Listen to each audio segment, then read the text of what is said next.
Bonjour ou bonsoir, selon l'heure à laquelle vous nous regardez. Je suis votre chroniqueur audio et animateur de podcast à l'ODJ Media. Aujourd'hui, j'ai l'honneur de vous lire fidèlement une chronique de Mustapha Sehimi, intitulée « ONU, Sahara, Marocain, à petits pas ». L'auteur commence son article ainsi.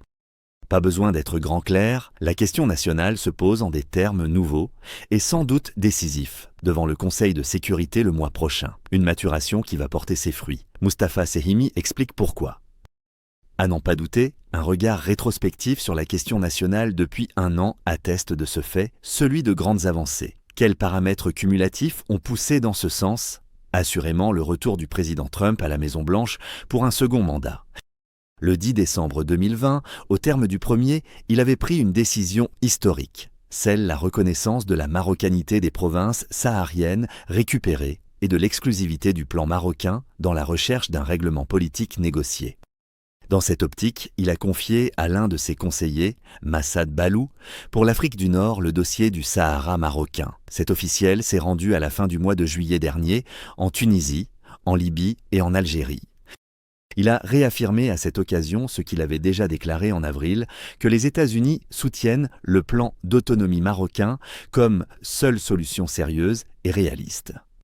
Il a également mis l'accent sur le renforcement et l'élargissement de la présence américaine dans la région, tant en termes commerciaux et économiques que sécuritaires et géostratégiques. L'Algérie, partie prenante. Parallèlement, pourrait-on dire, l'envoyé personnel du secrétaire général de l'ONU, Staffan de Mistura, a repris du service en renouant des contacts, en particulier le 16 septembre courant, en se rendant à Alger. Il ne parle plus de partition, comme il l'avait fait à la mi-octobre 2024 devant le Conseil de sécurité, une incongruité et une faute majeure dans son mandat de facilitateur. Recadré depuis, il s'est vu signifier le 5 septembre par le secrétaire d'État américain Marco Rubio la feuille de route de l'administration Trump. C'est précisément sur cette base-là que cet émissaire onusien a déclaré à un think tank italien à la veille de sa visite à Alger que le pays voisin était une partie prenante et un acteur central dans le dossier du Sahara, et que le mouvement séparatiste se voyait qualifié de « groupe », comme pour souligner la relativisation de son statut. Cet agenda est intéressant à rappeler. Ainsi, le même vendredi 5 septembre, voilà le Polisario qui publie un communiqué de son secrétariat général affirmant son engagement à œuvrer pour parvenir à une solution politique, pacifique et mutuellement acceptable. Une nouvelle formulation qui a eu l'imprimature d'Alger. Une révision déchirante par rapport à des revendications récurrentes depuis un demi-siècle sur une organisation d'un référendum d'autodétermination et l'indépendance du Sahara occidental. Pas de référendum, donc le Conseil de sécurité n'y fait plus référence depuis plus de 2 décennies. Ce qui paraît désormais à l'ordre du jour a trait à un certain nombre d'éléments. Le premier a trait à la réarticulation de la MINURSO, créée en avril 1991, résolution 690 du Conseil de sécurité, dont le mandat sera limité au suivi et au respect du cessez-le-feu.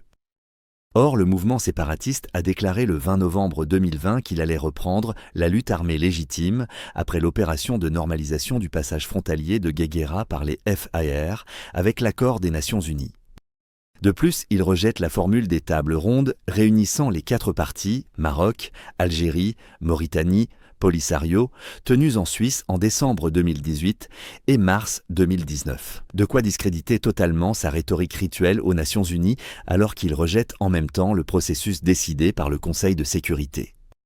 Comment peut-il condamner toutes les résolutions de cette haute instance onusienne et réclamer l'application d'une solution consacrée par celle-ci?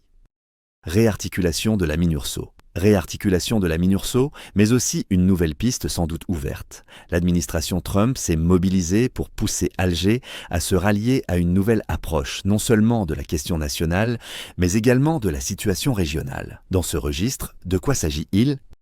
D'œuvrer à une normalisation des relations maroco-algériennes, de désamorcer le conflit qui oblitère lourdement les intérêts de Washington dans la région, tant stratégique, Sahel, qu'économique. Immense réserve d'hydrocarbures dans le Sahara oriental, facilitation des compagnies américaines dans leur exploitation favorisée par la nouvelle législation algérienne du passage de 51-49 à 20-80. Une capitulation énergétique. Autre aspect, l'actualisation du projet d'autonomie d'avril 2007. Il définit des principes qui sont appelés à se traduire par des déclinaisons institutionnelles plus précises. Les États-Unis y font d'ailleurs référence en parlant d'une autonomie véritable.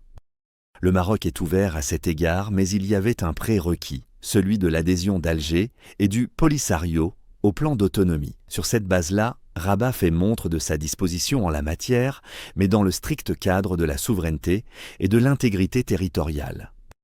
Voilà donc, chers auditeurs et spectateurs, l'analyse détaillée que nous livre Mustapha Seyimi sur les pas décisifs accomplis autour de la question du Sahara marocain aux Nations Unies.